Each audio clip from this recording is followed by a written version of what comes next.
que va a estar escuchando esto. Sí, voy a presentarlo nuevamente. Bueno, bienvenidos a todos. Gracias a todos los que se conectan. Sé que en un rato van a ir entrando otros. Hoy tenemos con nosotros al profesor Roberto Casanova. El profesor Roberto es uno de los mejores economistas del país y voy a leer rápidamente su currículum. Es economista egresado de la Universidad Central de Venezuela con estudios en Historia de las Américas en la Universidad Católica Andrés Bello. Coordinador del Diplomado sobre Economía Social de Mercado.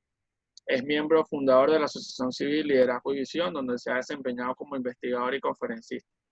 Es articulista ocasionalmente y ha sido profesor en la Universidad Central de Venezuela y en la Universidad Católica Andrés Bello, así como también ha sido investigador del Instituto de Estudios Superiores de Administración, el IES.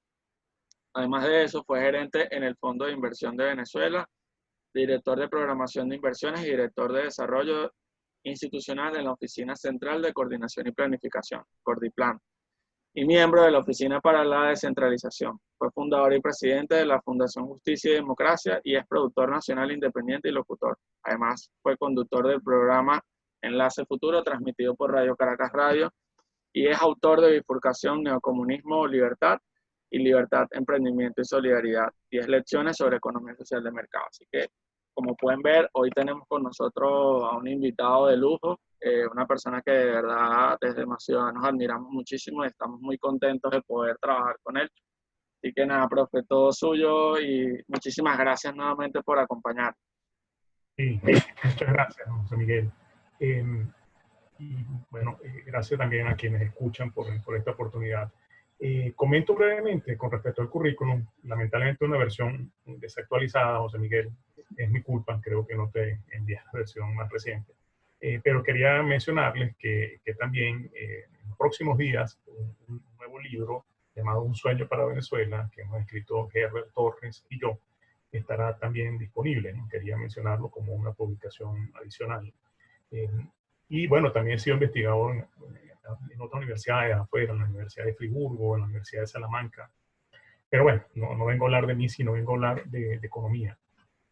Permítanme un segundo compartir por pantalla unas láminas que nos van a servir de guión a lo largo de esta conversación.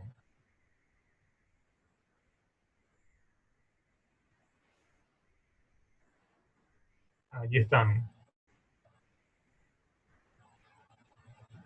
¿Se ve bien, José Miguel? Perfecto, profe. Ok.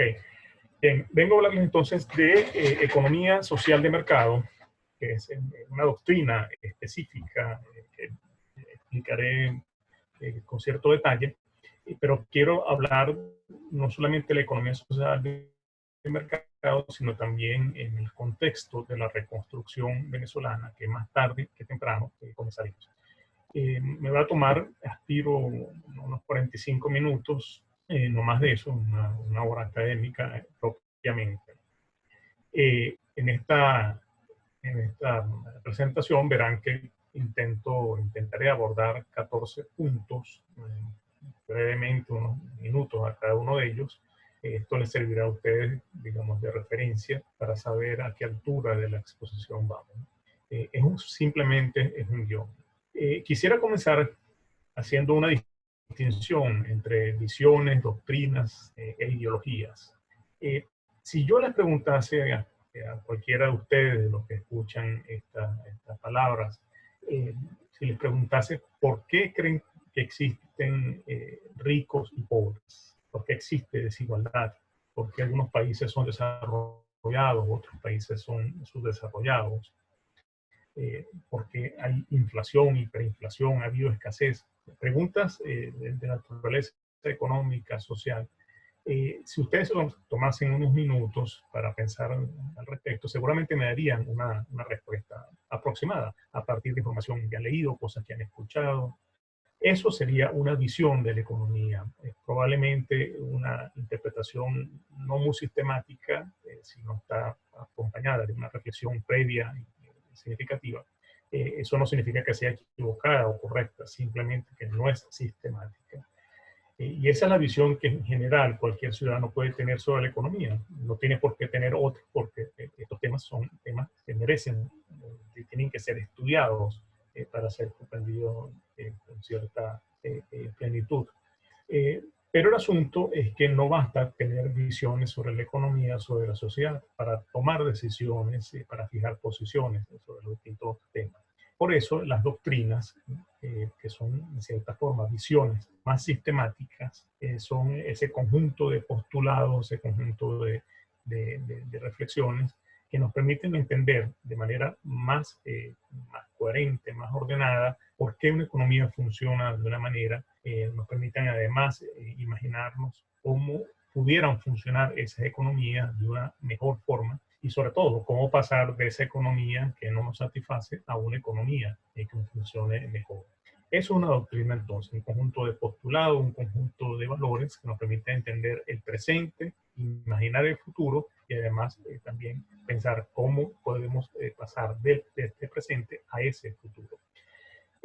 Decía además que también hay otro concepto, otra noción que parece cercana a esta de visiones y de doctrinas, que son las ideologías. Las ideologías también son conjuntos de postulados, de valores sistemáticos. La diferencia está en que las ideologías suelen ser dogmáticas.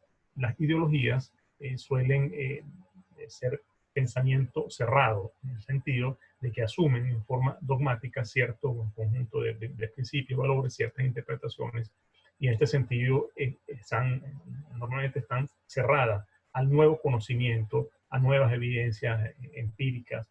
Eso ha pasado con algunas doctrinas que terminaron convirtiéndose en ideologías cerradas. Quizás el marxismo, que sea la ideología que más ha vivido esa experiencia de haber evolucionado de una doctrina a convertirse simplemente en ideología. Nosotros vamos a hablar aquí de una doctrina en particular, no tenemos tiempo para hacer un debate entre varias doctrinas, pero es una que me parece, en lo personal, especialmente relevante para el caso venezolano, especialmente relevante para la reconstrucción de nuestro país. Esta doctrina es la llamada economía social de mercado. Esta doctrina, esta doctrina se caracteriza en primer lugar por su carácter sistémico. Cuando hablamos de economía social de mercado, uno pudiera pensar que esta doctrina solo habla de economía, pero la verdad es que esta doctrina en particular, la economía social de mercado, se caracteriza por su carácter sistémico. Esto significa entonces que la doctrina no solamente considera la economía como sistema, sino que además considera la interdependencia que siempre existe entre la economía, la política, la cultura, las instituciones, el derecho. Es decir, los distintos sistemas que componen la sociedad terminan influyendo en la economía y la economía también influye en esos otros sistemas de la sociedad. Esa interdependencia entre lo económico y el resto de los sistemas de la sociedad, entonces, caracteriza a la doctrina de economía social de mercado. Esto lo iremos viendo a lo largo de la exposición. Había un autor que decía, de manera, digamos, tanto chistosa, que decía que quien solo sabe de economía, ni de economía sabe. Esto es una manera simpática de referirse a esto que acabo de decir. La economía no puede ser comprendida si uno no toma en cuenta cómo otros sistemas, insisto, la cultura, la política, las instituciones, el derecho, la geografía, etcétera, terminan incidiendo en lo económico. Y lo económico, insisto, también influye en esos otros sistemas. Esta doctrina no nació, por supuesto, de la noche a la mañana. Es una doctrina que en cierta forma se nutre de muchas otras fuentes de pensamiento, corrientes de pensamiento filosóficas, políticas, económicas, de nuevo, pero fue sistematizada ya con más claridad en los años 30, 40 del siglo pasado, por un conjunto de pensadores, básicamente alemanes y austríacos, que vivían una época especialmente difícil. Estamos hablando de intelectuales, de pensadores que escribían, muchos de ellos en la clandestinidad o en el exilio, escribían en los años de la Segunda Guerra Mundial o antes de la Segunda Guerra Mundial. ya instalado el nazismo en el poder, muchos de estos autores tuvieron que emigrar o tuvieron que, digamos, esconderse en el propio país. Estos autores estaban muy preocupados entonces por el carácter totalitario que había adquirido el nazismo. Les preocupaba también que la otra opción muy cercana a ellos era el comunismo instalado en la Unión Soviética, en Europa Oriental. Y además entendían que el liberalismo que había regido en Europa hasta la primera parte del siglo, los primeros años del siglo pasado, el siglo XX, había tenido carencias importantes y debía ser modificado, actualizado en varios sentidos. Se trataba entonces de un intento de encontrar una doctrina de sentido común que aprendiese de la experiencia, es decir, de las tendencias totalitarias del nazismo, del comunismo y que corrigiese las carencias del llamado liberalismo clásico. Ellos le dieron forma a una doctrina que en el sentido más amplio algunos de ellos llamaron ordo liberal. Ordo liberal, la palabra sugiere, una mezcla entre orden y libertad. La principal reflexión, la principal búsqueda de estos autores era cómo lograr que surgiese en una sociedad un orden de justicia, de prosperidad, que fuese respetuoso de la libertad. Cómo combinar entonces libertad, que a veces sugiere el desorden, anarquía, libertad individual, combinar eso, sin embargo, con orden. Esa era la búsqueda de estos pensadores. Y en la práctica, lo que terminó ocurriendo es que esta doctrina del orden liberal tuvo expresión práctica luego de la Segunda Guerra Mundial, caído Hitler, finalizado el terrible periodo del nazismo, tuvo expresión en la llamada economía social de mercado. Esto lo que significa entonces que la economía social de mercado es como la expresión concreta, aplicada del ordoliberalismo. La reconstrucción alemana, que comenzó terminada la Segunda Guerra en el año 45, acompañada de esta perspectiva de economía social de mercado, hizo que Alemania, en cuestión de muy pocos años, estamos hablando de 3 o 5 años, experimentase un verdadero milagro económico. Ya en el año 1950, 5 años apenas de terminada la Segunda Guerra Mundial, ya el extraordinario crecimiento de la economía alemana hacía que muchas personas se refiriesen al milagro económico alemán. Era una economía postrada, destruida. No voy a hacer analogías, de nuevo, con el caso venezolano, pero la verdad es que lo que vivieron los alemanes en un sentido no es muy diferente a lo que estamos viviendo los venezolanos. Una economía realmente destruida. Sin embargo, este enfoque de la economía social de mercado permitió la liberación de la capacidad productiva de las personas, de las empresas, de las organizaciones. En cuestión de pocos años, esa capacidad creadora de riqueza, de cultura, ya desatada, ya libre de las restricciones del fascismo, bueno, creció en una forma realmente impresionante. A lo largo de los años, la economía social de mercado ha venido teniendo adaptaciones, en algunos periodos no ha sido tan nítido este enfoque, en otros casos sí. Lo cierto es que la experiencia de éxito alemana hasta el presente está directamente asociada a la economía social de mercado. Termino este punto, sin embargo, comentando que sería incorrecto pensar que la economía social de mercado es el modelo alemán. Porque es una crítica que a veces se le hace pensando, bueno, eso sirvió en Alemania, pero bueno, eso no tiene por qué servir en otros países. La verdad es que lo que ocurrió fue que los alemanes, luego de la terrible experiencia del fascismo y aprendiendo de la experiencia comunista de la Unión Soviética y de los propios errores del liberalismo, se encontraron con un conjunto de principios de sentido común. No fue que ellos inventaron la doctrina, en cierta forma me gusta decir a mí, ellos se tropezaron con ella. Una vez que dejaron los excesos a un lado, centraron en su reflexión, su pensamiento, y arribaron a este conjunto de principios que son de sentido común. Por eso no me gusta hablar de modelo alemán, me gusta hablar más de un modelo de sentido común, que, bueno, puede, con las debidas adaptaciones, también puede tener validez en muchos otros países. Y creo además que es el caso particular de Venezuela. Lo primero que habría que entender cuando hablamos de principios es que algunos de los principios de la economía social de mercado son de carácter moral. En este sentido, la economía social de mercado, ya lo he dicho, no solamente trata de economía, hay también una perspectiva ética, moral, que subyace a esta doctrina. El valor central para la economía social de mercado es el de la dignidad humana. La dignidad humana significa fundamentalmente respetar a cada persona en sí misma. Cada persona merece ser respetada por el hecho de ser persona. Es una manera simple pero correcta de referirse a la dignidad.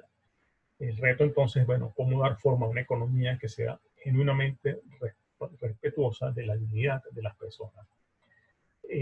Si nosotros asumimos la dignidad como principio, de ahí serían varias cosas. En primer lugar, uno no puede pensar que se está reconociendo la dignidad de la persona si uno no está a sí mismo reconociendo la libertad de esa persona para decidir sobre sí mismo. La libertad, entonces, es otro valor u otro principio directamente vinculado a la economía social de mercado. Se deriva de la perspectiva del respeto a la dignidad. Pero no basta con reconocer la libertad, porque si uno también lo piensa, uno se da cuenta que si las personas son libres y funcionan en una economía de libertades, las personas también terminan siendo responsables en buena medida de lo que les sucede. La responsabilidad individual también es un valor estrechamente conectado a la libertad. Si uno es libre, uno no puede culpar luego a otro por lo que a uno le ha sucedido, que se deriva de las decisiones que uno ha adoptado. Libertad y responsabilidad individual son entonces valores que están estrechamente conectados. Esto pudiera hacer pensar entonces que la economía social de mercado es una versión simplemente del liberalismo, que enfatiza efectivamente la libertad, la responsabilidad individual. Eso en parte es correcto, ya que el enfoque es ordoliberal, pero sin embargo la economía social de mercado toma distancia del liberalismo clásico en otro sentido, porque la economía social de mercado también le da importancia a la solidaridad. El argumento además no es difícil de entender. ¿Cómo uno puede realmente afirmar que uno está siendo respetuoso de la libertad, de la dignidad, perdón, de las personas, si esta persona puede estar viviendo en condiciones infrahumanas, incluso muchas veces por razones no imputables a la propia persona? Uno puede decir, bueno, esa persona que está viviendo en esas condiciones tan terribles es libre. Es libre en el sentido de que nadie le está imponiendo arbitrariamente la voluntad para que haga ciertas cosas o no haga otras. Y eso sería correcto. Una persona que vive en pobreza extrema puede ser libre, pero obviamente la dignidad de esas personas no está siendo reconocida. Luego entonces la economía social del mercado acompaña, como en este conjunto de principios que estoy enumerando, o agrega el principio de la solidaridad. Es inimaginable que una sociedad pueda prosperar, por una parte, si sus individuos no son libres, pero también por otra parte, si sus individuos y sus miembros no son solidarios. Estos principios, fíjense, he mencionado hasta ahora dignidad, libertad, responsabilidad, solidaridad. Estos principios están acompañados de otros principios. Menciono dos o tres más. Uno de ellos es el de la subsidiariedad. Subsidiariedad es un principio muy propio de la economía social de mercado, con cierta influencia, por cierto, de la religión católica. Este es un principio que básicamente lo que afirma es que las personas cuya dignidad estamos reconociendo deben ser apoyadas en circunstancias cuando esas personas no puedan hacerse responsables de su propio bienestar económico.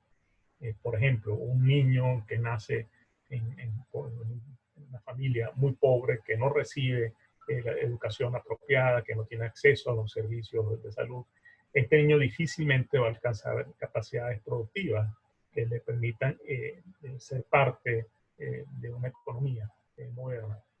Pero es difícil también achacarle la responsabilidad a ese niño que no ha tenido oportunidades. El principio de la subsidiariedad, entonces, lo que se plantea es, bueno, personas como esa, como ese niño del ejemplo, merecen el apoyo, desde luego, del Estado, de la sociedad, pero no para crear dependencia eterna de ese niño con respecto a ese apoyo estatal. No, se trata fundamentalmente, el principio de la subsidiariedad, de esos niños deben ser apoyados para que desarrollen capacidades productivas que finalmente les permitan hacerse responsables de sí mismos. Es decir, la subsidiariedad no viene a sustituir la responsabilidad. Lo que viene a hacerla es posible en los casos en que una persona, por diversas circunstancias, no ha podido hacerse responsable de sí mismo. Otro valor de los dos valores finales que quiero comentar es el de la justicia social. Esto es un término que puede ser interpretado de diversas formas, algunas de ellas muy alejadas de la perspectiva de la economía social de mercado. Hay quien piensa, por ejemplo, que la justicia social básicamente lo que significa es quitarle a uno para darles a otros. Es la idea de que si alguien ha podido tener éxito, se ha podido acumular riqueza, lo ha hecho directa o indirectamente porque se ha aprovechado de alguna forma del resto de la sociedad. Es una visión equivocada, una visión muy estática de la sociedad. Eso de imaginarse que la riqueza de una economía ya está producida, es como una especie de torta que tiene que ser repartida, y si alguien viene y se queda con un trozo muy grande de esa torta, es porque necesariamente está dejando con menos torta al resto de la sociedad. Pero la verdad es que una economía no funciona de esa manera. La economía no es una torta, la economía es, si vamos a usar alguna metáfora más bien, es una panadería que está creando tortas constantemente.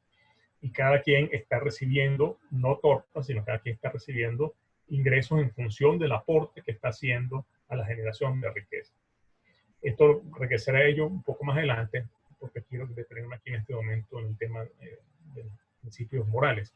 Pero lo que quiero decir es que para la economía social de mercado, la justicia social no significa ese reparto de quitarle a uno para darles a otro. Lo que significa es que cada persona, cuando reconocemos su dignidad, tiene que recibir el mínimo de oportunidades para que desarrolle las capacidades que le permitan ganarse la vida. Esto significa concretamente apoyo en materia de salud, en materia de seguridad social, en materia educativa y pocas cosas más. Ese mínimo, entonces, la justicia social consiste en eso, garantizar ese mínimo a cualquier persona, sin discriminación alguna. Y el último valor que menciono, es directamente vinculado a la economía social de mercado, es el de la sustentabilidad. En esta visión sistémica que caracteriza a la economía social de mercado, se entendió desde hace ya unas cuantas décadas que el crecimiento económico termina afectando de manera negativa el ambiente. El cambio climático que estamos viviendo pues, es un ejemplo muy evidente de este impacto negativo que puede tener el funcionamiento de la economía en el ambiente. Luego, entonces, el principio de la sustentabilidad del crecimiento económico se ha integrado desde hace ya algunos cuantos años al conjunto de principios que caracterizan a la economía social de mercado como programa moral. Resumo rápidamente, entonces, hablamos de dignidad como el valor central, libertad, responsabilidad individual, solidaridad, subsidiariedad, justicia social y sustentabilidad. Ese conjunto de valores constituye una especie entonces de tamiz que permite evaluar las propuestas de política económica, de política social. Es como si uno tuviese, digamos, ese entramado de valores y para poder saber si tal política, tal o cual político, tal o cual ley tiene validez desde el punto de vista de esta doctrina, esas políticas, esos cambios legislativos deberían pasarse por ese tamiz de valores y comprobar efectivamente tal o cual propuesta es consistente con la dignidad, tal o cual propuesta de política social, por ejemplo, es consistente con la idea de la responsabilidad individual, de la subsidiariedad. Entonces, si termino este punto diciendo que pueden pensarse este conjunto de principios como preguntas que podemos hacernos constantemente a la hora de evaluar políticas sociales, políticas económicas, propuestas legislativas. Hacernos preguntas. ¿Es consistente con la dignidad, con la libertad, con el conjunto de principios que he mencionado? Esto en la práctica es una herramienta entonces útil para el análisis valorativo de las decisiones que normalmente toman los gobiernos en materia de políticas económicas y sociales. Voy avanzando con el siguiente punto.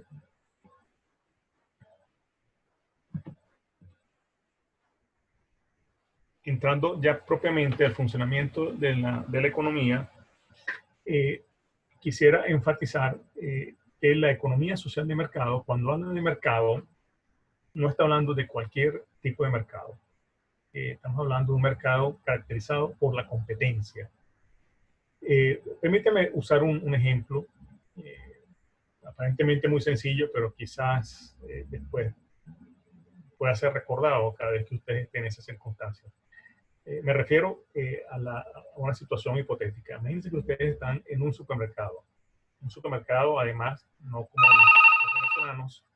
Disculpen un momento, como los venezolanos, un mercado bien surtido de numerosos productos.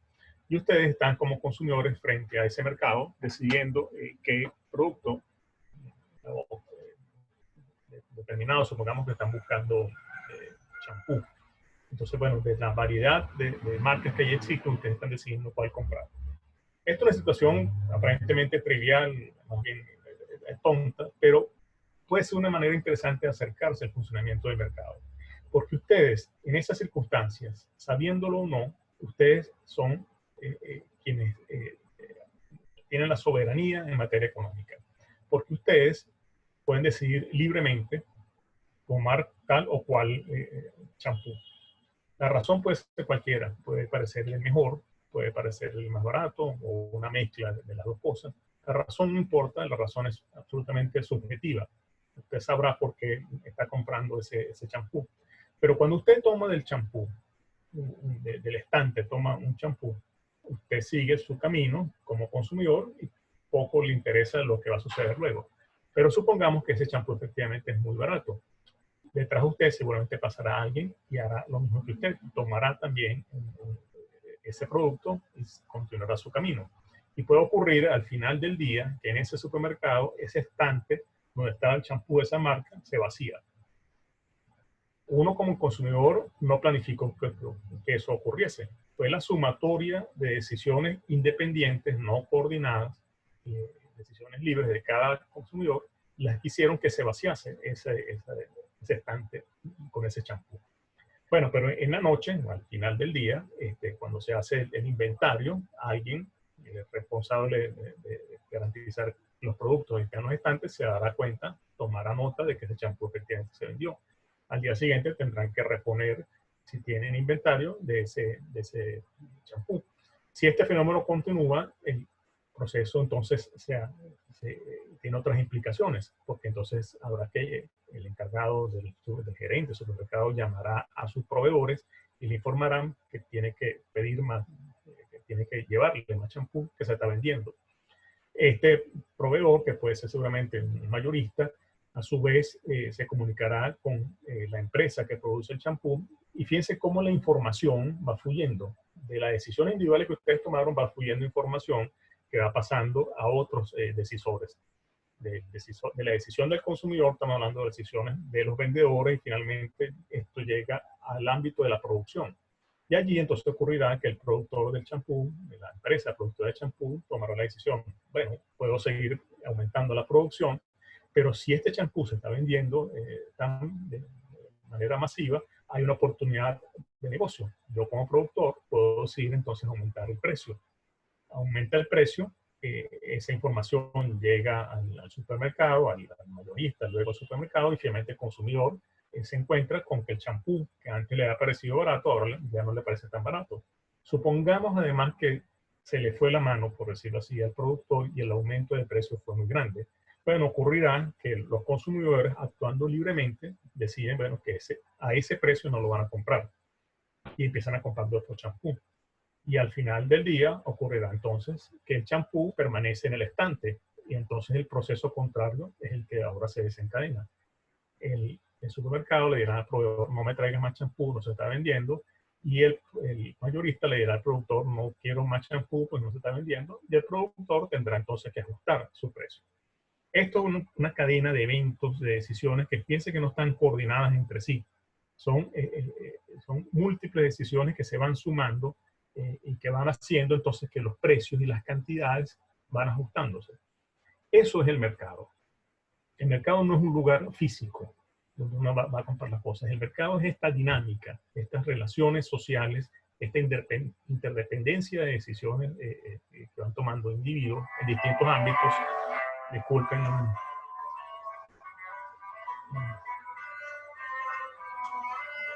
No tuve la previsión de apagar esto. Luis, te llamo ahora. Mis disculpas, no tuve la previsión de apagar el celular. Decía entonces que el mercado es esa interdependencia de fenómenos, no es un lugar físico. Fíjense que estamos hablando de un mercado donde hay libertad de decisión, donde hay sobre todo competencia, donde el consumidor puede optar entre distintos productos. Y esto marca una diferencia fundamental, porque si en ese mercado la producción estuviese a cargo de un solo productor, es decir, estuviese en presencia de un monopolio, entonces uno como consumidor no tendría opciones. Es decir, el monopolio, que es lo contrario a la competencia, le quita libertad al consumidor a la hora de decidir. Por eso, resumo entonces que la economía social de mercado básicamente insiste en la importancia de la competencia en la economía para que finalmente el principal beneficiario de este proceso sea el consumidor. El punto es importante porque a veces cuando sale economía de mercado, mucha gente se imagina en economías que va a favorecer a los empresarios. Y esto es incorrecto cuando hablamos de una economía donde hay competencia. En una economía en competencia, el principal beneficiario es el consumidor. Y el empresario, que desde luego puede estar aprovechando diversas oportunidades de negocio, está sin embargo al servicio del consumidor. Esto exige entonces que el empresario tenga que estar constantemente innovando en materia de diseño de productos, mejorando las presentaciones de los productos, ofreciendo precios atractivos, porque si no hace eso, no va a tener éxito. No tiene éxito porque la competencia lo terminará desplazando. Luego, ser exitoso en una economía de competencia supone que el empresario tiene que tener una actitud de emprendimiento constante. Tiene que estar imaginando nuevas formas de organización, cambios tecnológicos que aumenten la productividad de lo que hace. Es la única manera entonces de ser exitoso en una economía de competencia. Y la economía social de mercado entonces esto es lo que propone. Una economía donde los productores y vendedores compitiendo entre ellos finalmente favorecen al consumidor. En este sentido, la economía social de mercado es muy crítica de los controles, la estatización, la pretensión de que el gobierno pueda planificar centralmente una economía. No voy a extenderme a este punto, voy a usar un solo ejemplo que hemos vivido en Venezuela hasta los extremos más absurdos, que es la idea de los controles de precios. La idea de los controles de precios tiene cierto carácter intuitivo. Si está ocurriendo, como en el caso venezolano, que los precios en general de las cosas empiezan a subir, es decir, que hay inflación, ya explicaré las razones de la inflación, que tiene que ver con otra lógica, que es el punto siguiente. Pero si los precios tienden a subir, la intuición le dice a muchas personas que la única manera de que dejen de subir es que el gobierno los controle. Si hay aumento de precios, bueno, y los consumidores sienten que eso los está afectando negativamente, normalmente les piden al gobierno, y el gobierno está muy dispuesto a hacerlo, le pide que controle los precios. Controlar los precios significa poner precios máximos. Un producto no se puede vender entonces sino al precio que el gobierno decida. Esto, que parece una cosa también un tanto trivial, tiene efectos desastrosos sobre una economía de mercado. Y no en el caso venezolano. Desde los romanos, hace más de 2000 años, está documentada experiencias de controles de precios que terminaron generando caos y desorden económico en esas sociedades. La razón tampoco es muy difícil de entender. Cuando el gobierno comienza a controlar precios, ¿qué es lo que sucede? Bueno, que el control de precios le pone un techo a las ganancias que pueden obtener los empresarios. Pero sobre todo, le quita la posibilidad de decidir al empresario qué precio va a colocar a su producto. Si ocurre, por ejemplo, que el gobierno establece un precio y, por otra parte, los consumidores, al menos una parte de los consumidores, quieren comprar ese producto o están incluso comprarlo a precios superiores, ¿qué es lo que se desencadena a lo que hay en Venezuela? Que es, por un lado, el mal llamado bachaqueo, ya desaparecido en los años recientes, pero que durante mucho rato caracterizó a la economía venezolana. Esto es básicamente la reventa, porque cuando existen botones de precios, el incentivo entonces a vender los productos informalmente, no a los precios oficiales, sino venderlos informalmente. Pero eso a veces lo puede hacer un empresario, pero sobre todo lo hace los que no son empresarios. Personas, como cualquiera de ustedes, o yo o cualquiera de nosotros puede simplemente decir, bueno, si hay un precio que es como muy bajo de un producto, yo lo compro y como sé que hay gente que no va a poder comprarlo porque no va a llegar a tiempo, porque no hay suficiente producción, entonces, bueno, yo me dedico a revender. Ya hay una oportunidad entonces de negocio. Los controles de precios en toda la economía donde se ha instalado han tenido este efecto inicial, y es que se crea un mercado negro, un mercado paralelo, donde empiezan a revenderse las cosas a precios superiores a los establecidos por el gobierno. Pero en el mediano plazo, además, tiene un efecto peor, que agrava además este tema de la reventa. Y es que el incentivo para invertir en la producción de bienes, de productos cuyos precios están controlados, ese incentivo se va perdiendo. Yo como inversionista, como empresario, no voy a arriesgar mi capital metiéndolo a producir algo donde finalmente la ganancia depende de lo que el gobierno decida. El gobierno decidirá que ese precio es muy alto, lo bajará, mi ganancia puedo sencillamente no materializarla. Es muy riesgoso entonces ponerse a producir bienes cuyos precios están controlados. Esto lo que supone entonces que tarde o temprano empieza a generarse menos producción y aparece la escasez. Y la escasez no hace sino agravar la reventa. Ahora hay menos productos, se consiguen menos productos, los revendedores se las van ingeniando para conseguir esos productos y revenderlos informalmente. Luego, al final, esta medida de control de precios que pretendía favorecer a los consumidores los termina colocando en una situación terrible, donde los productos desaparecieron, tienden a hacerse cada vez más escasos porque no se producen, pero es que además se empiezan a vender informalmente a precios mucho mayores incluso de los anteriores, aquellos precios que parecían excesivos inicialmente. Entonces, controles de precios no son solución a un problema inflacionario. La inflación tiene otra explicación, deriva de otros problemas que ya explicaré. Lo importante entonces, insistir, es que en la economía social de mercado es importante que el gobierno promueva la competencia, es importante que evite que surjan monopolios. En otras palabras, en una economía social de mercado, el Estado tiene un rol fundamental que cumplir. Es el rol de perfeccionar el mercado, de vigilar que sea siempre competitivo, pero el Estado no está orientado a sustituir al mercado. Por ejemplo, fijando los precios, determinando las cantidades que se producen. No, eso corresponde a la iniciativa privada que funciona dentro de un marco de reglas respetuosas de la libertad para decidir.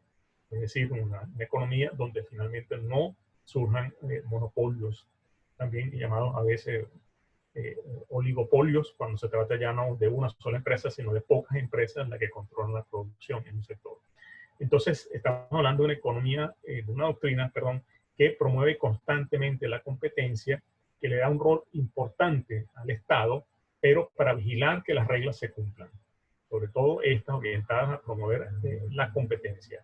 Esta doctrina no está entonces promoviendo la idea de que el Estado debe sustituir al mercado, sino más bien cuidar que se desarrolle en una forma adecuada, favorable sobre todo a los intereses de los consumidores, es decir, una economía de competencia.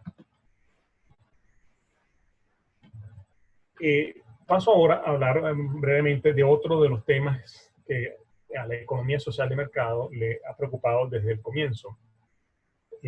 Les refiero rápidamente la experiencia que tuvo Alemania después de la Primera Guerra Mundial. Alemania, que también perdió esa guerra, tanto la primera como la segunda, pero después de la primera vivió circunstancias económicas muy difíciles, que de hecho explican en parte por qué fueron otra vez a la guerra en el año 39. Pero al final de la Primera Guerra Mundial, en 1918, Alemania estuvo sometida a circunstancias muy difíciles, no solamente porque estaba destruida su economía, su infraestructura, sino que también estuvo sometida a lo que se llaman las reparaciones de guerra. Es decir, el gobierno alemán debía pagarle a los gobiernos que habían resultado victoriosos unos montos enormes para compensarlos por los daños ocasionados por la guerra. Esto hizo bueno, que el gobierno alemán, en cuestión de 1 o 2 años, se vio sencillamente asfixiado. No tenía capacidad para financiar el gasto público interno y para además pagar las reparaciones a los países victoriosos. Y entonces el gobierno de Alemania en aquella época usó un mecanismo que ha demostrado también a lo largo de la historia que tarde o temprano conduce a la inflación. Y lo que hizo fue usar al Banco Central de Alemania para financiarse. Esto, digamos, tiene ciertas complejidades técnicas, pero la idea central que quiero comentarles es que cuando la autoridad monetaria, los bancos centrales de un país, financian al gobierno, al hacerlo están creando dinero literalmente de la nada. Es como el Banco Central imprime dinero y se lo entrega al gobierno. Alguien dirá, bueno, pues esto es perfecto. El gobierno tiene problemas fiscales, no tiene cómo cubrir los gastos, le dice al Banco Central que imprima el dinero y ya apareció el dinero y se acabó el problema, ya tiene cómo financiarse el gasto. Esto no es tan sencillo, sin embargo, porque lo que ocurre cuando un Banco Central empieza a crear dinero de la nada, ese dinero no tiene correspondencia con los niveles de producción. Lo que sucede es que finalmente surge la inflación. Permítame un ejemplo, quizás para aclarar este punto. Supongan que ustedes están jugando, creo que deben conocer el juego Monopolio. En el juego Monopolio, supongamos que estamos jugándolo, se está vendiendo algún bien, supongamos que se está vendiendo un hotel, y los 10 jugadores, supongamos que estamos allí, tenemos una cantidad de dinero que nos ha entregado alguien. Supongamos que alguien fuera del juego le entrega a cada uno de los 10 jugadores un monto determinado. Le entrega 1 millón de bolívares a cada uno. O de bolívares, no, de la moneda, pues del monopolio. Entonces, está en venta el hotel, cada persona cuenta con 1 millón de bolívares. Y comienza, digamos, una puja. Hay varias personas interesadas en comprar el hotel. La persona que está dispuesta a ofrecer la mayor cantidad de dinero posible para quedarse con el hotel tiene como límite 1 millón. Y podemos suponer, bueno, que la persona que finalmente ofreció ese millón, es decir, todo lo que disponía, es finalmente la que se queda con ese bien. Pero supongamos que en una segunda ronda, en vez de tener cada uno de los 10 jugadores 1 millón de bolívares para comprar el mismo hotel, ahora cada uno tiene 10 millones de bolívares. Entra otra vez una dinámica de puja entre los distintos jugadores, y el jugador que más está dispuesto a ofrecer para comprar el hotel, en este caso podrá ofrecer hasta 10 millones de bolívares, y supongamos bueno, que eso es lo que ocurre. Finalmente se vende el hotel en 10 millones de bolívares. Si comparamos la primera situación y la segunda, ¿cuál es la diferencia? El hotel sigue siendo un solo hotel, pero antes fue comprado por 1 millón y ahora fue comprado por 10 millones.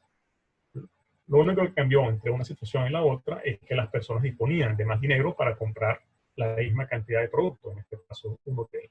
Esto lo que nos dice es que algo tiene que ver la cantidad de dinero que circula en una economía con la producción de bienes y servicios.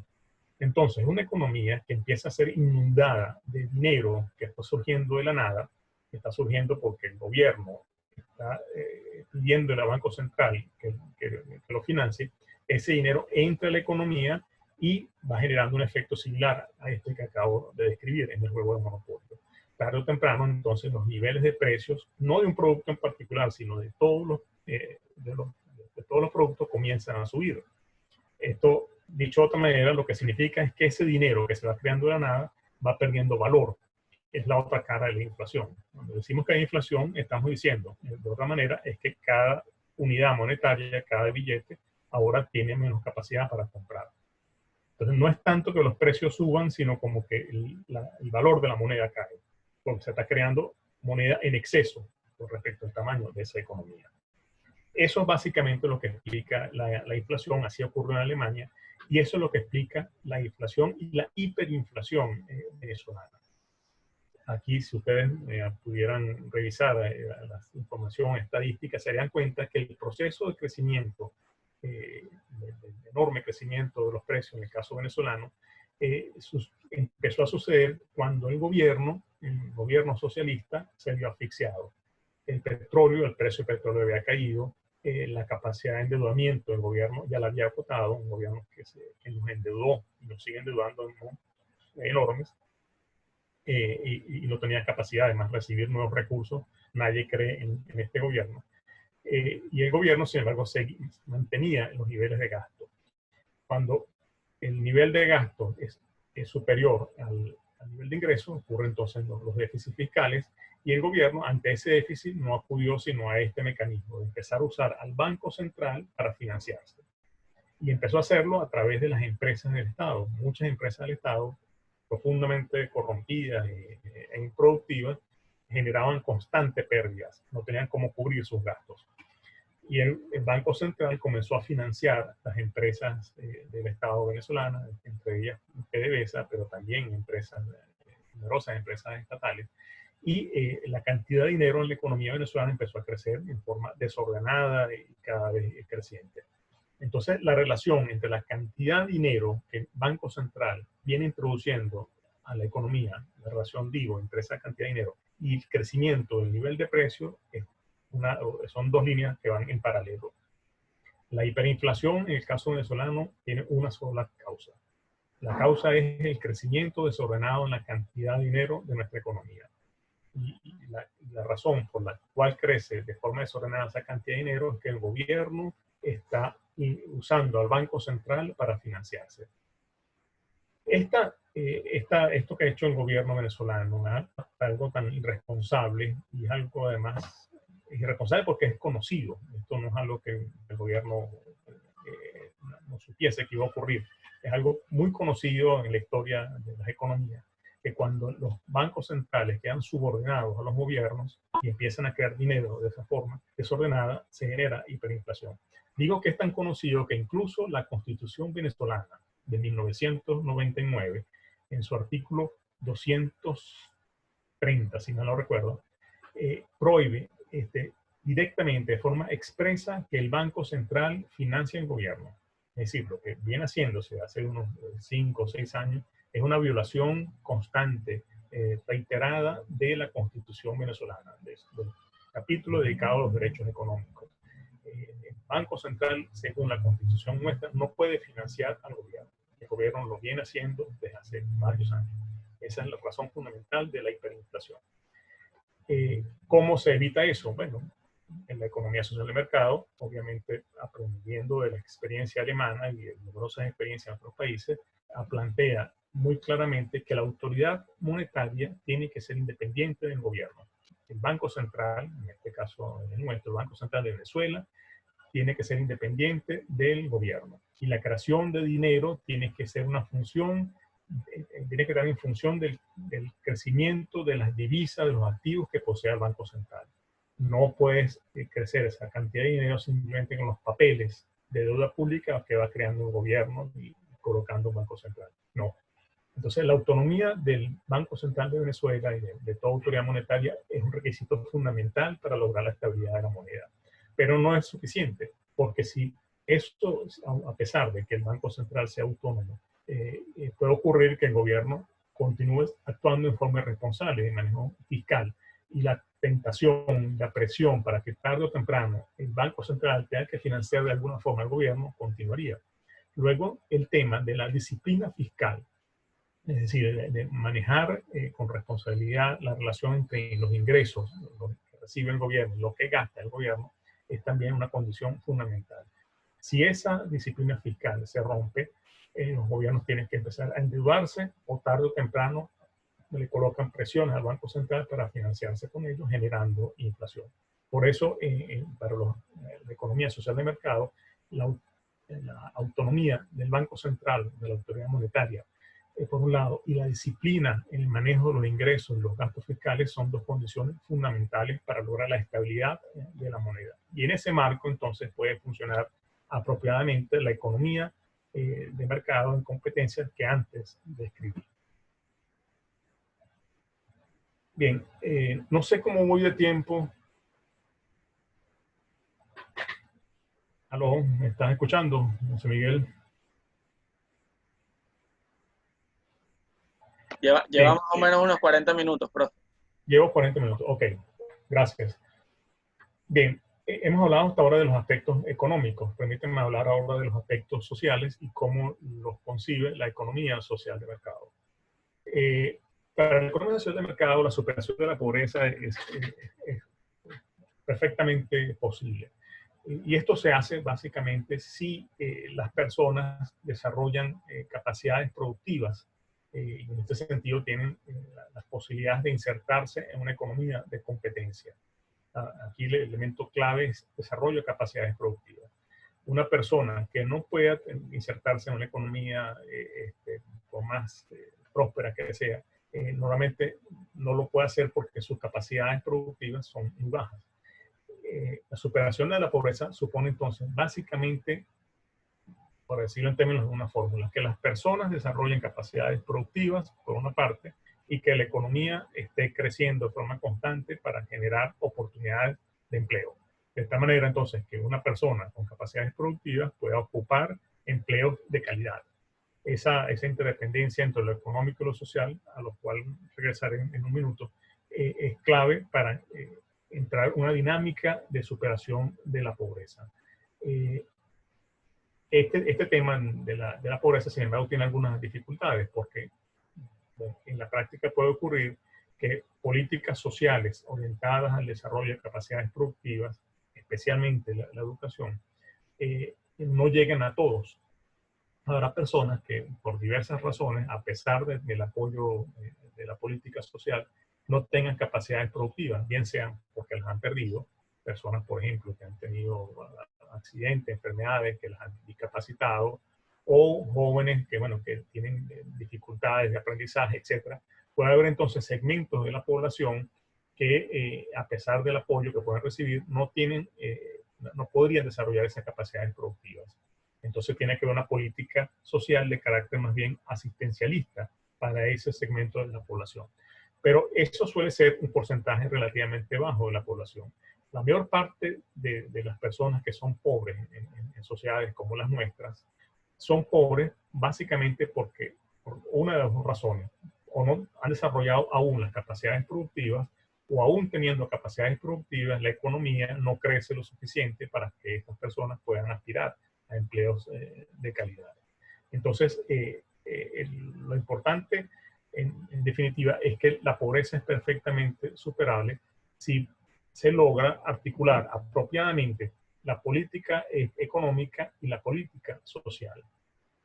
A veces se piensa que el tema de la pobreza es un tema exclusivamente de la política social, y desde luego la política social es fundamental, por lo que decía antes. La política social, especialmente la educación, es básica para que las personas desarrollen capacidades productivas y puedan entrar en la dinámica de creación de riqueza de una economía. Pero no basta que las personas tengan capacidades productivas si simultáneamente una política económica que promueva la competencia no está presente, porque entonces esa economía no va a estar generando oportunidades para que las personas con estas capacidades productivas encuentren la posibilidad de insertarse, bien sea como emprendedores o bien sea como empleados. Luego, política económica y política social son interdependientes, que hay que concebirlas conjuntamente, y si hay un eslabón que claramente las une, es el de la productividad, como digo en esta lámina. La productividad es el eslabón entre la política económica y la política social. ¿Qué es la productividad? Bueno, básicamente la productividad lo que significa es que un mismo número de personas pueden ahora generar mayor producción, mayor cantidad de productos, mayor variedad de productos. Eso es ser cada vez más productivo. Y una economía que se desarrolla es una economía que se hace cada vez más productiva. De hecho, aumento de la productividad y desarrollo son conceptos inseparables. No es imaginable una economía que se desarrolla si simultáneamente esa economía no está siendo cada vez más productiva. Lo importante es que cuando una economía es más productiva, entonces puede haber un beneficio para todos los sectores sociales. Si una economía es más productiva, puede ocurrir que los trabajadores pueden recibir mejores salarios, pueden ocurrir que los empresarios también obtengan mayores ganancias, puede suceder también que el gobierno pueda cobrar mayores impuestos. Es decir, una economía productiva permite financiar, por decirlo así, los ingresos crecientes de todos los sectores sociales. Eso no ocurre cuando una economía no es productiva, porque finalmente la única forma en una economía donde no se es cada vez más productivo, la única forma de que alguien prospere en la práctica sí termina siendo que esa persona se beneficia de algo que otra persona ya no puede disfrutar. En otras palabras, una economía no productiva puede generar conflictos o choque entre intereses, incluso hasta conflictos clasistas. La superación de lo que Marx hace muchos años, en el siglo XIX, planteaba, la superación de la lucha de clases, fue perfectamente posible en economías que se hicieron cada vez más productivas, porque tanto los asalariados como los dueños de los medios de producción, para usar los términos marxistas, ambos pudieron aumentar sus niveles de vida, y eso ocurrió en buena parte del siglo XX. La clave de todo esto, insisto, es el aumento de la productividad, que permite financiar el crecimiento de los ingresos de todos los sectores. Bien, entonces para la economía social de mercado, la productividad es fundamental, y la productividad se logra entonces tanto por una economía que es caracterizada por la competencia, por una parte, como también por una buena política social que permita el desarrollo de capacidades productivas, en especial la educación. Me detengo un minuto en el tema educativo, porque también la economía social de mercado tiene experiencias muy interesantes en este punto. Por ejemplo, en Alemania y también en otros países, hace muchos años existe la formación o educación dual. Esto lo que significa es que los jóvenes están simultáneamente estudiando y están desempeñando alguna actividad dentro de una empresa. Y la experiencia laboral que están teniendo le vale como crédito en su proceso educativo. De esta manera, entonces, que esos jóvenes pueden eventualmente graduarse con experiencia laboral, y si lo han hecho bien, es muy probable que la empresa termine absorbiéndolo. Es una estrategia que ha funcionado muy bien en el caso alemán, garantizando entonces empleo, desarrollo de capacidades productivas, crecimiento económico, generando un verdadero círculo virtuoso. En Venezuela algo de eso hubo hace unos cuantos años, se fue destruido como tantas otras cosas que destruyó el socialismo del siglo XXI. El otro punto que quisiera agregar a esta charla, voy a acelerar un poco el asunto para no tomar un tiempo excesivo, pero otro punto que quisiera señalar es el relativo a la concentración del poder. Es uno de los temas a los cuales la economía social de mercado le ha prestado mucha importancia desde el comienzo.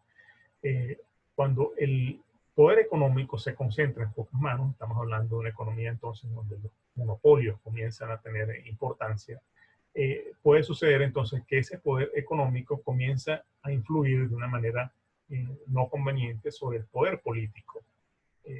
Y el poder político, influido por el poder económico, puede comenzar a tomar decisiones orientadas a beneficiar a ciertos grupos o sectores, que a su vez financiarán a esos políticos. Es decir, en otras palabras, se crea un mecanismo de mutua dependencia entre poder político y poder económico que termina desfavoreciendo al resto de la sociedad.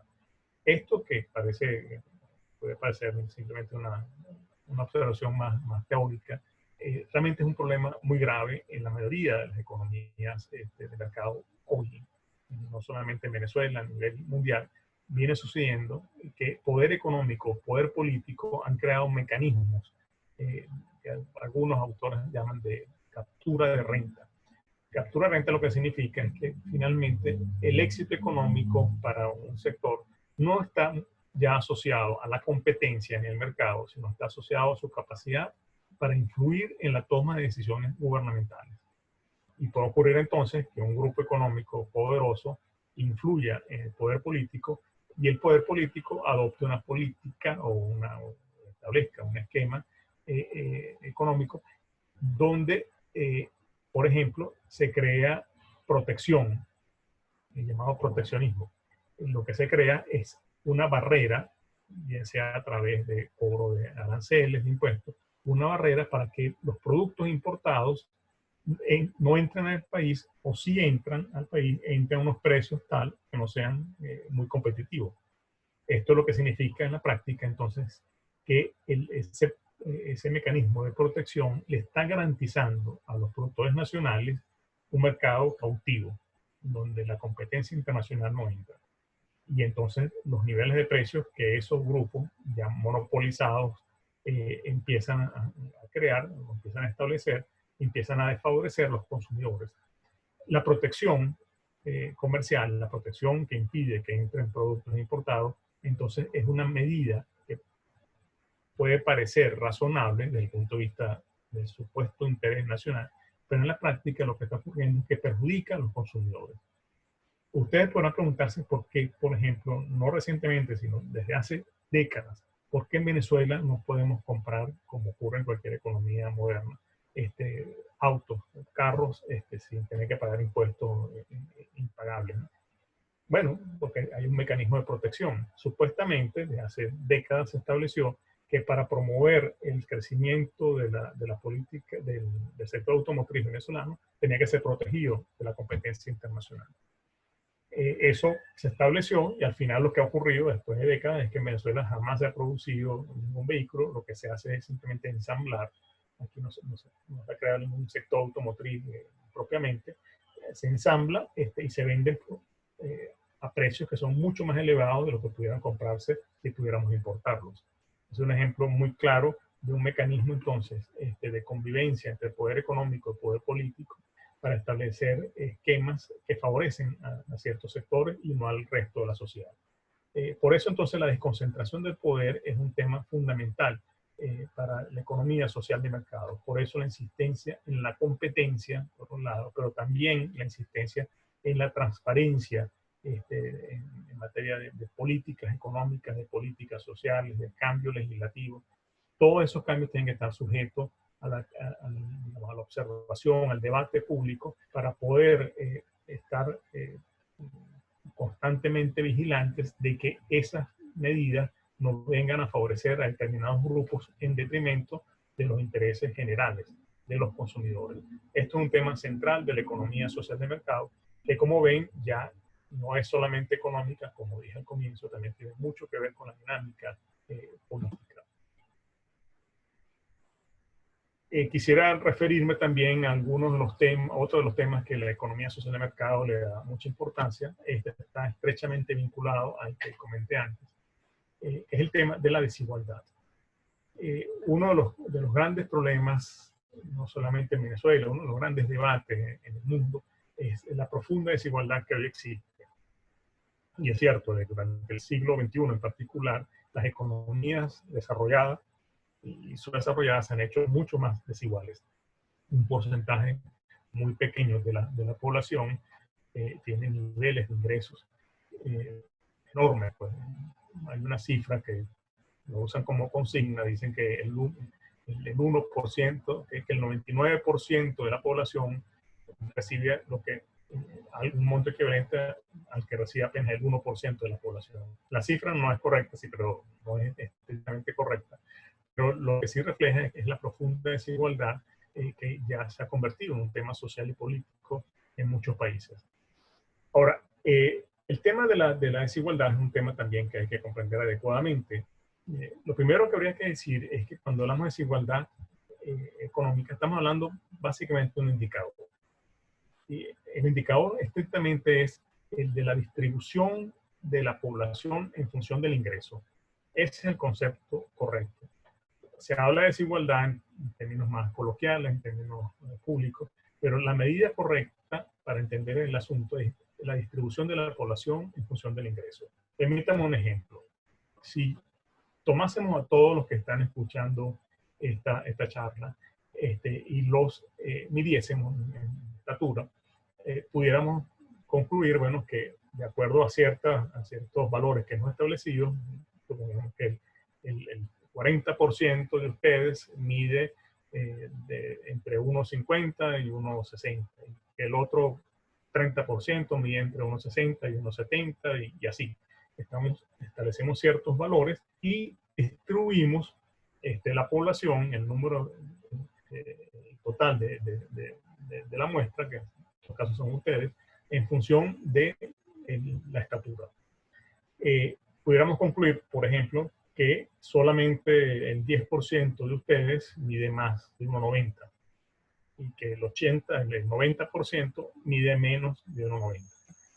¿Tendría algún sentido decir, bueno, perdón, sería una población entonces desigual en cuanto a estatura?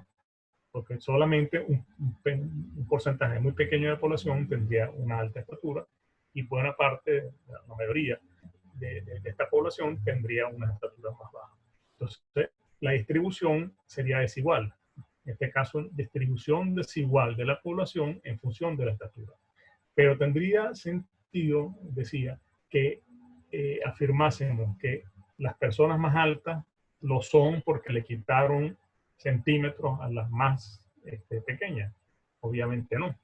No tiene ningún sentido dar una explicación de ese tipo. Pero bueno, cuando hablamos de la distribución de la población en función de ingresos, podemos estar haciendo algo similar. Podemos estar diciendo que aquellos que tienen mucho se lo han quitado a los que tienen poco. Y eso es profundamente equivocado, porque el ingreso no se distribuye, el ingreso se va ganando.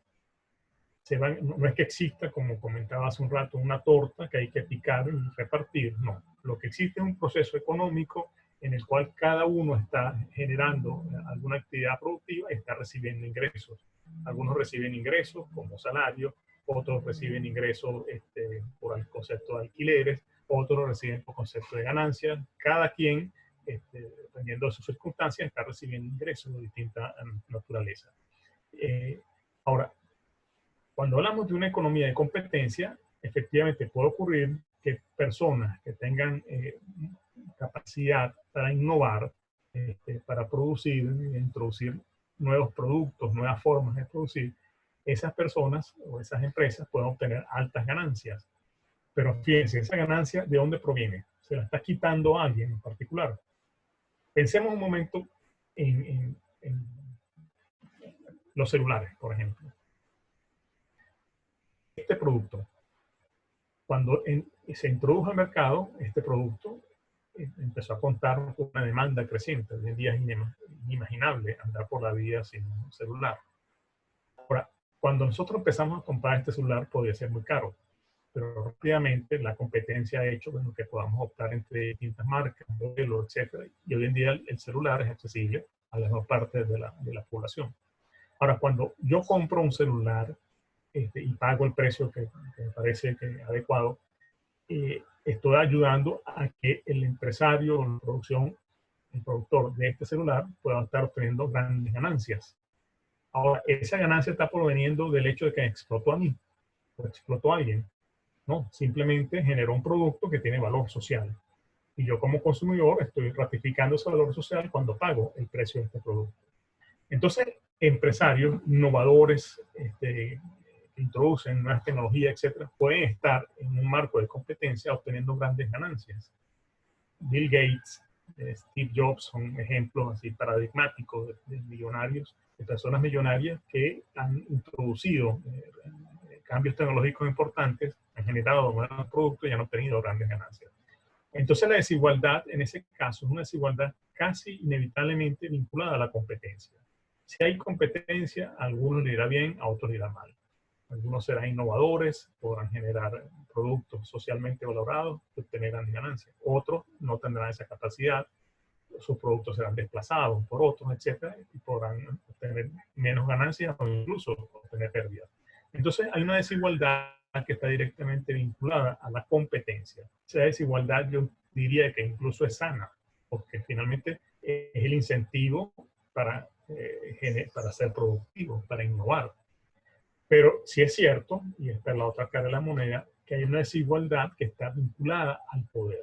Cuando grupos económicos están obteniendo ganancias, ya no como producto de la competencia en el mercado, sino por su capacidad para capturar renta, es decir, para poner a su servicio a las políticas económicas, a las políticas sociales, ahí estamos hablando entonces de grupos que se hacen ricos, muy ricos de hecho, no por ser competitivos, sino por ser poderosos, por influir en el poder político. Y ahí caben empresarios, también caben sindicalistas, caben corruptos de todo tipo. Y es una desigualdad, desde luego, que termina creando un perjuicio al resto de la sociedad, que termina pervirtiendo las políticas económicas, las leyes, las instituciones, y esa desigualdad sí hay que enfrentarla decididamente. Hablamos entonces de una desigualdad de la competencia inevitable e incluso deseable, y hablamos también de una desigualdad vinculada al poder. La economía social de mercado entonces enfrenta decididamente la desigualdad del poder, pero no tiene mayor observaciones que hacer a la desigualdad que resulta de la competencia. Este punto, bueno, espero que haya quedado suficientemente claro. Avanzo con los que restan. La economía social de mercado también hace mucho énfasis en la cooperación en múltiples niveles. La cooperación, por ejemplo, entre el sector laboral y el sector empresarial, en el caso alemán, ha sido muy importante desde la Segunda Guerra Mundial hasta acá. Trabajadores, por ejemplo, que participan en consejos de dirección dentro de las empresas es algo regular. En el caso alemán, las negociaciones entre sindicatos y empresas, no en cada empresa en particular, sino a nivel sectorial, son también ejemplos de cooperación entre sectores productivos, laborales y empresariales. Pero la cooperación también llega a otros ámbitos. Por ejemplo, el incentivo, la promoción de las organizaciones civiles para que también, digamos, realicen actividades y que no todo lo público termine siendo estatal, eso también es otra característica de la economía social de mercado. Piense lo que acabo de decir, no todo lo público es estatal. Esto es una confusión en la que a veces se incurre, pensar que público y estatal son sinónimos. Cuando hablamos de temas públicos, estamos hablando de temas que son comunes a todos nosotros. Una cosa es que la solución y la atención a ese problema público esté puesta en el Estado, pero muchos temas públicos pueden ser abordados directamente por la sociedad civil. Entonces, en el caso de la economía social de mercado, no se confunde lo estatal con lo público y más bien se promueven estos mecanismos de cooperación para que empresarios, sociedades civiles, etcétera, terminen financiando, apoyando diversas iniciativas sociales. Esto es un rasgo también característico de la economía social de mercado. Pero la cooperación incluso alcanza el nivel internacional. Alemania de hace décadas también tiene esquemas de cooperación internacional para apoyar a países en el diseño de políticas, en el desarrollo político. De hecho, la organización de ciudadanos jóvenes que ustedes impulsan tiene apoyo justamente de la Fundación Konrad Adenauer, pero no son recursos de la Fundación Konrad como tal, son recursos federales alemanes canalizados a través de diversas fundaciones y una de ellas la Fundación Konrad Adenauer.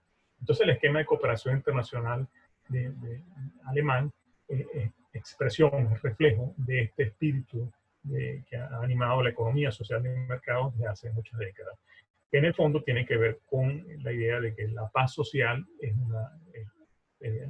una condición para que una economía pueda prosperar en forma estable. Ellos tienen mucho que decir al respecto. Después de 2 guerras mundiales y las terribles posguerras respectivas, entienden claramente hasta el presente que la paz social exige esta cultura de cooperación en diversos, en múltiples niveles. Yo aquí había agregado una lámina para referirme a varios temas que pudieran ser de importancia. Me temo que entrar en esta lámina en particular supondría prácticamente otra charla, ¿no? Porque efectivamente algunos desafíos actuales que van desde el cambio climático, la pandemia que estamos sufriendo en la actualidad, las implicaciones de las revoluciones tecnológicas, sobre todo de la tecnología de la información, de la biotecnología. Todos estos temas ocupan y han ocupado a los pensadores que defienden y promueven la economía social de mercado. Yo les ofrezco con mucho gusto en otro momento hablar de estos temas y ver cómo la economía social de mercado propone cosas al respecto. Uso nada más uno o dos ejemplos para ilustrar el punto y queda pendiente, repito, para quizás otra ocasión. Por ejemplo, el tema de la pandemia, que es el que más nos ocupa en este momento, ha hecho evidente la necesidad de que los gobiernos mantengan sistemas sanitarios financiados con recursos públicos. El acceso a los sistemas de salud es fundamental, el mantenimiento del sistema de salud es fundamental.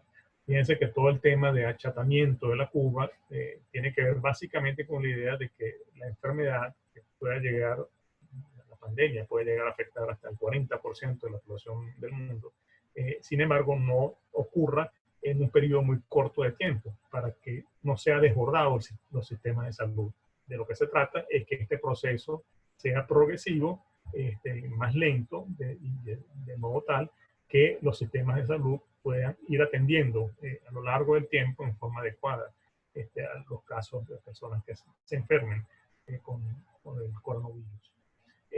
Pero ha ocurrido, bueno, que muchos países han descuidado los sistemas de salud y, bueno, una cosa que la economía social de mercado siempre ha defendido es justamente el mantenimiento de adecuados sistemas de salud y de educación, es decir, una buena política social financiada con recursos estatales.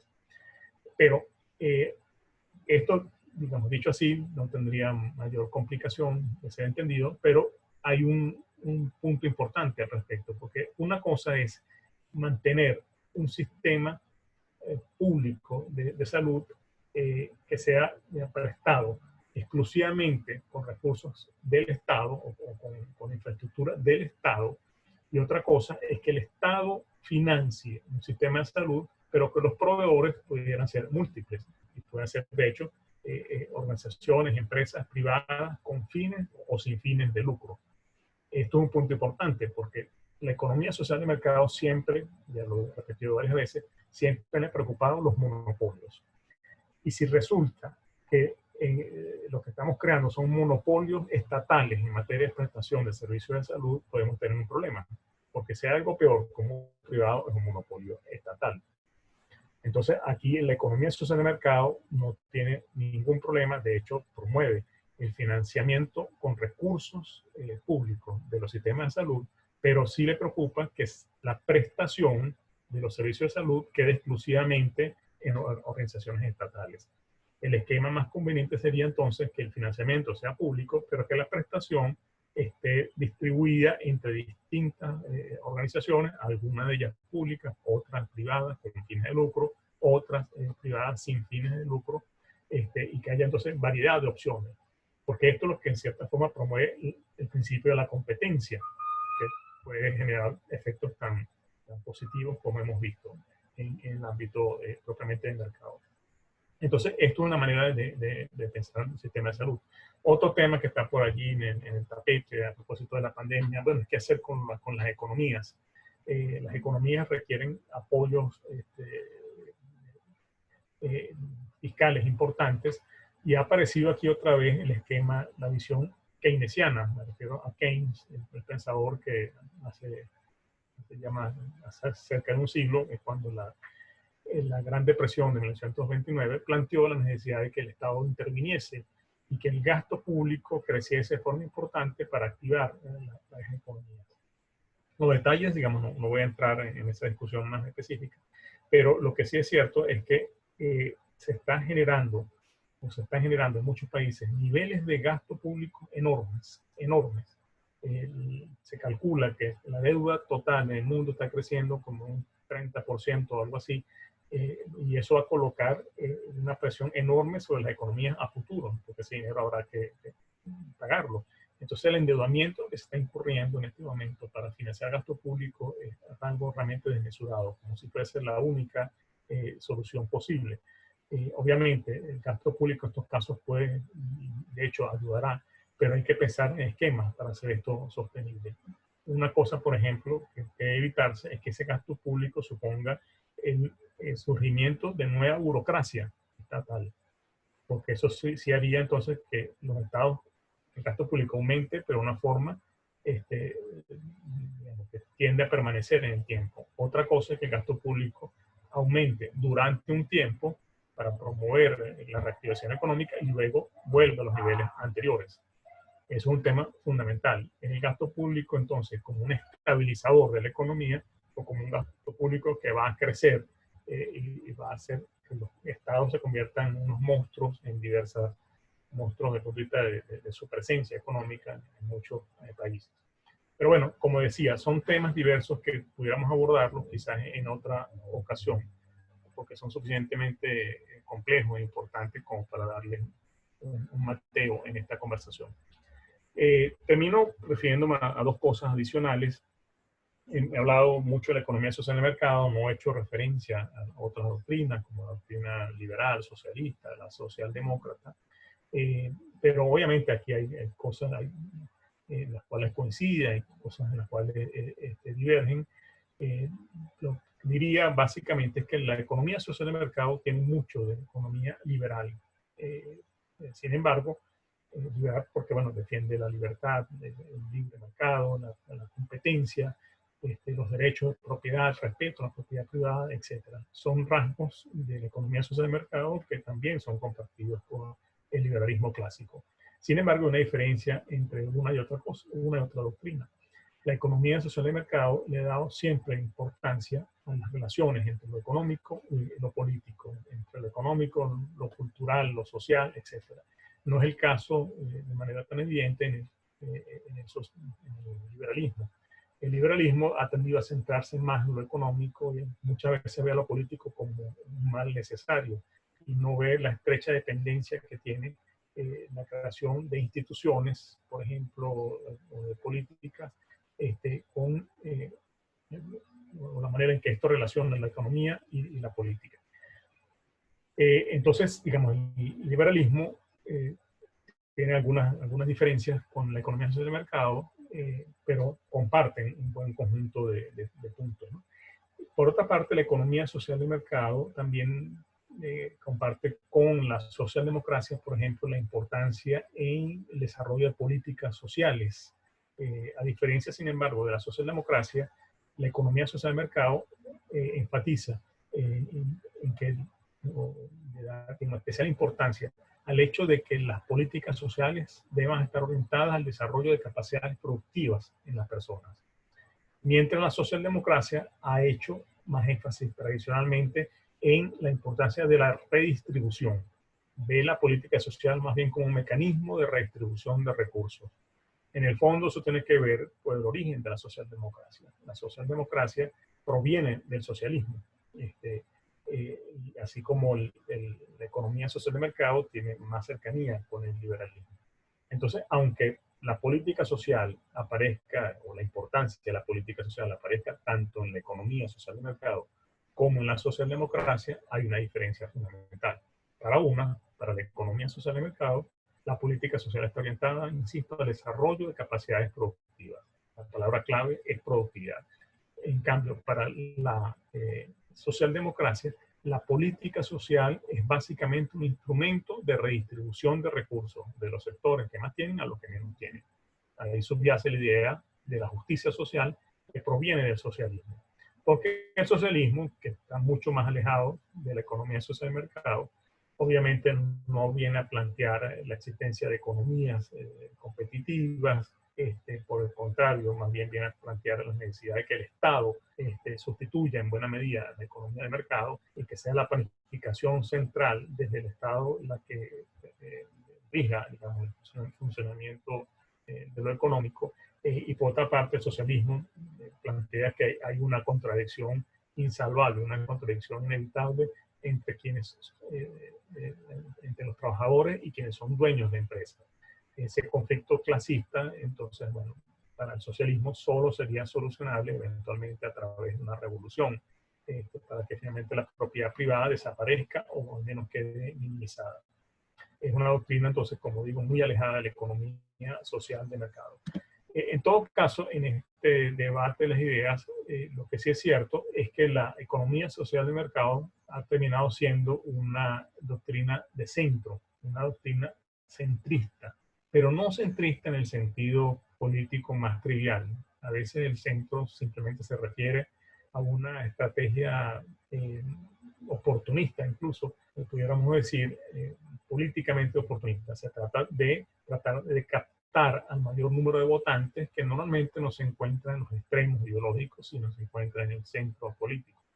Entonces a veces se confunde el centrismo con ese oportunismo, pero no es el caso de la economía social de mercado. Estamos hablando de una doctrina que está basada, como vimos al comienzo de todo esto, en principios, en valores muy claros y que además tiene planteamientos también muy nítidos sobre el funcionamiento de la economía. Entonces no se trata de una posición, una doctrina oportunista, una doctrina muy sistemática, pero que, y esto es lo importante, que termina compatibilizando, articulando la importancia que se le da a la libertad con la igualdad, la solidaridad. A mí me gusta decir que en el fondo lo que sería correcto decir es que las economías, las doctrinas, perdón, económicas y políticas, liberales por un lado y socialistas por el otro, han terminado perdiendo la sensatez y enfatizan unilateralmente solo un aspecto. El liberalismo hace énfasis excesivo en la libertad, mientras el socialismo hace énfasis excesivo en la igualdad. En el caso de la economía social de mercado, vemos que hay una forma de articular la libertad, la solidaridad, la subsidiariedad de una manera coherente, de una manera armónica. Y entonces las doctrinas realmente que ubicamos en los extremos, lo que ha sucedido con ellas es que se han descentrado, han perdido el centro político, han perdido la sensatez que caracteriza al centro político y que caracteriza la economía social de mercado. Yo creo, en definitiva, para cerrar, que la reconstrucción venezolana va a requerir de mucho sentido común. Lo que menos nos va a convenir es que los extremos, las posiciones extremas, las posiciones doctrinarias extremas, liberales o socialistas, terminen guiándonos en los años de la reconstrucción política. Creo que la sensatez será necesaria y creo que la economía social de mercado, como espero haber demostrado, es una doctrina suficientemente sensata como para servirnos de guía en este difícil proceso de reconstrucción que espero más temprano que tarde comenzaremos. Bueno, no sé ahora cómo procedemos, si hay algunas preguntas o... Profe, una última pregunta para ir cerrando. Con la experiencia que usted tiene, ¿cuáles deberían ser las primeras decisiones que deberíamos tomar para cambiar el rumbo de la economía venezolana? Bueno, hay cosas que en el caso venezolano son restricciones fundamentales. Por ejemplo, en Venezuela no tenemos divisas. La capacidad de generar divisas por parte de nuestra economía desapareció. Las pocas divisas que recibíamos por el petróleo han caído a niveles insignificantes por una razón primeramente interna, y es que el socialismo también se encargó de destruir la capacidad productiva petrolera. Lo estamos viendo ahora con la crisis de la gasolina. Y es que realmente nuestra empresa PDVSA terminó siendo saqueada, destruida. Esa mezcla de corrupción e incompetencia destruyó nuestra capacidad petrolera. No tenemos entonces producción suficiente, pero es que además también con la crisis que se ha generado a raíz de la pandemia, también los precios del petróleo están en el piso. Entonces, aunque produjésemos petróleo, igual tendríamos que venderlo a precios tan bajos que no habría mayor ganancia. Entonces, nuestra principal fuente de divisa está agotada en este momento. Entonces, una primera medida imprescindible es recibir apoyo internacional. Requerimos apoyo internacional. Solo no vamos a poder. En este sentido, lo que vive Venezuela se parece a una guerra, a una situación de posguerra.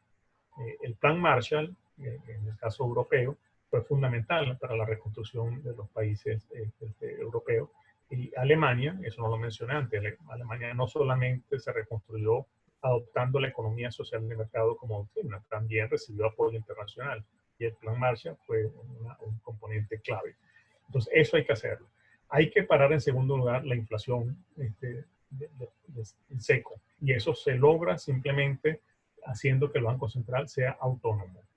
Tiene que cortarse esa dependencia del gobierno de los recursos del Banco Central, violatoria, como decía, de la Constitución. Y es una medida que se puede hacer de la noche a la mañana, que además, insisto, está contemplado en nuestra Constitución.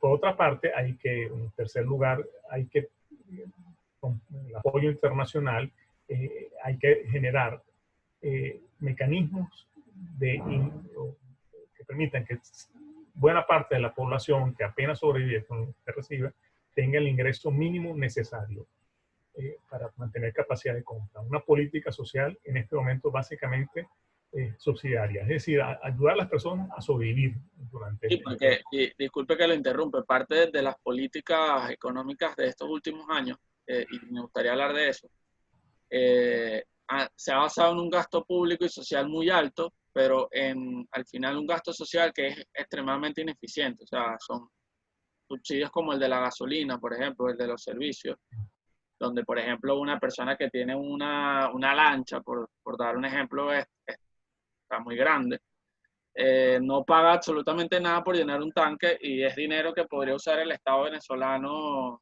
para verdaderamente financiar a quienes más lo necesitan. Sí, sí, es un buen ejemplo y voy a regresar a eso, ¿no?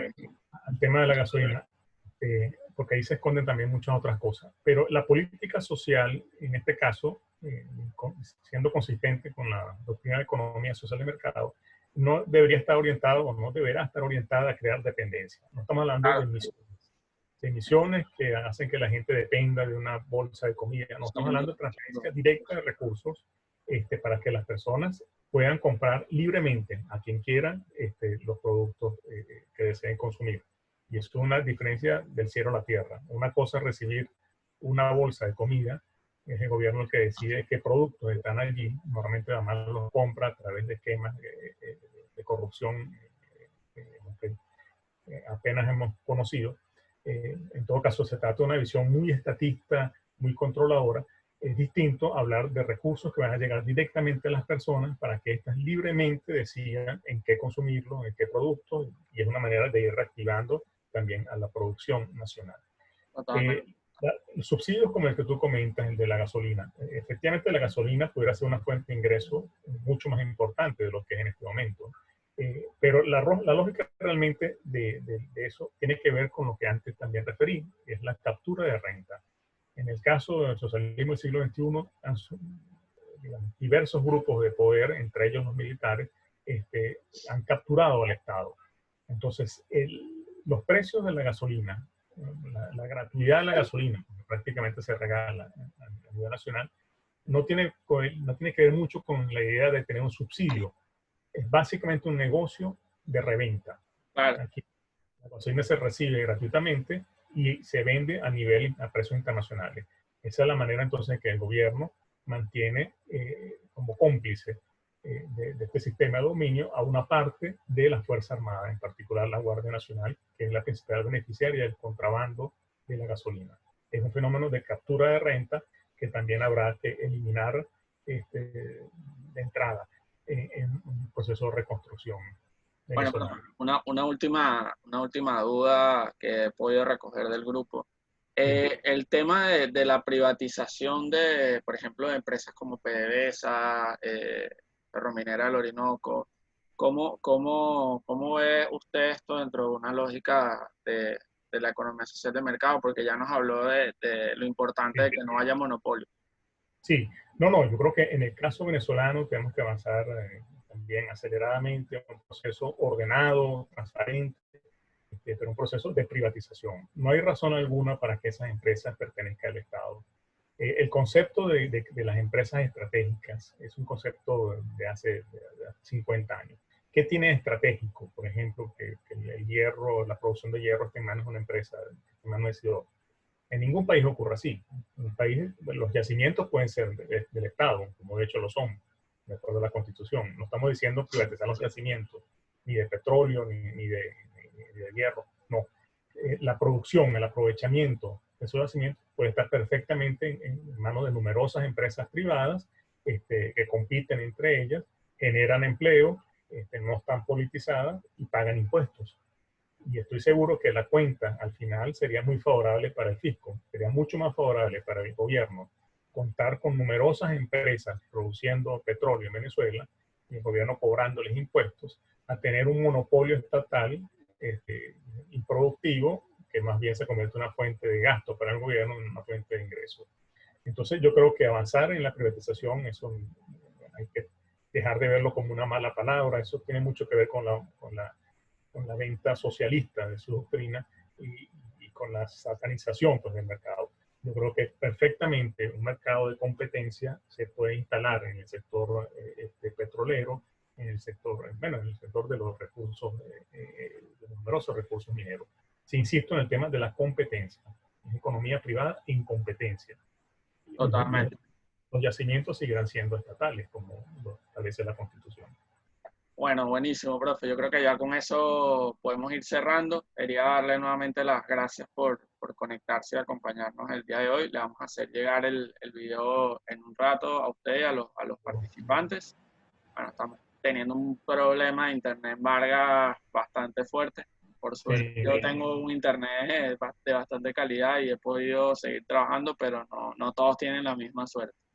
Claro, claro. Entonces, bueno, muchas gracias a ustedes por esta oportunidad y como les comenté antes, hay algunos temas que no toqué ya por razones de tiempo, sobre todo los grandes desafíos actuales.